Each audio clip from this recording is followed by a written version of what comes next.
All right. I finished the last little bit of chapter 11 and have made a start on chapter 12. The last bit of chapter 11 is Sir Matthew and Dr. Croakley conspiring together, the whole thing of apprenticing poor Michael Armstrong to an even worse manufacturer who's got a isolated factory where Deep Valley, where probably he would never come out of.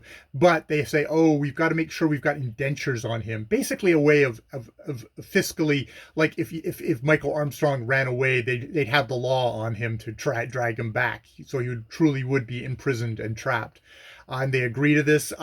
Dr. Croakley makes sure, he's like, you talked about that 200 a year. I'd like to get that in writing. He's like, oh, yes, whatever. Yes, whatever. And it's like, okay, goodbye, good day to you. It's like very much, he is another slave to Sir Matthew, Dr. Croakley, very much the, way further up on the thing, ready to abet him he's like, oh, and I'm giving you 200 a year, but I certainly don't want you to spend 200 pounds of your time a year in my factory getting in the way. I basically just want you there as a yes man to say everything is wonderful and wonderful and give me the rubber stamp. So, which is like, oh yeah, totally good.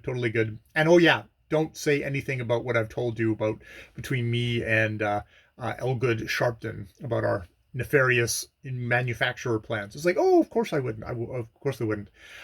So we do that, and then in the next chapter, Mary decides to set out for Michael Armstrong's mother to visit. But she gets prevailed on to use the carriage by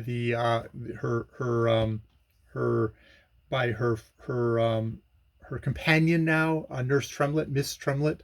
I was always wonder, it's like when she calls her nurse, I think it's a way of kind of putting her down a little bit and then back up again as Miss Tremlett. Or it's just habit of on her part of just using Nurse Tremlett as how she's referred to her all her life. So maybe she just slips into it. A little bit of both. The nurse, who's old, says like, please, let's just use the carriage. And actually, that's like, it was a good thing, because going along that road on foot, she would have soon been surrounded by a whole bunch of military guys and would have had a complete military guard going into the thing. That said, she's just about to kind of turn off the carriage to hop out in the slums when who should come along but Sir Matthew Dowling and his son Augustus, his kind of sullen, good-for-nothing son. And they immediately says like, oh, she's obviously in love with Augustus, because they totally want to get her money, and he wants to unload it, have his son secured to some fortune, more money, and probably I don't know if a higher standing, but yeah, is a suitable match. And so Sir Matthew just barges right into the carriage and, makes proposals like, oh, I want you to come over for kind of like in a very familiar way. And we just love you. And don't you feel the same way about some of us? And she's like, and she ends up saying, oh, I'm getting out here. And she jumps out in the middle of this slum area. And he's like, what are you doing? And he goes up to children and starts asking about, like, what's the matter with you children? And one child's like, I got squashed by the billy roller, and something else lamed the other girl. And it's like, he's like, you should not be anywhere near these things. This is foul filth, fraud, and drunkenness, and stuff like that. And she's like, nope.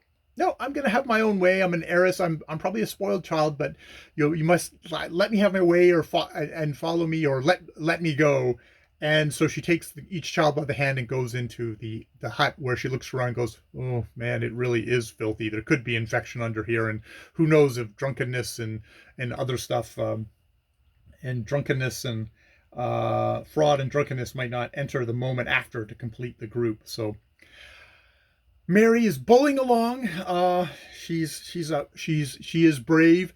I very much get the sense of, there's a story of the Buddha, of when he was like, a spoiled, he started off life as a spoiled prince who didn't know anything of the world of suffering until a beggar arrived, and he discovered that there's suffering in the world. And I get that very much, that sense from Mary. It's like she was the innocent who did not know about what was going on the outside world, and this is her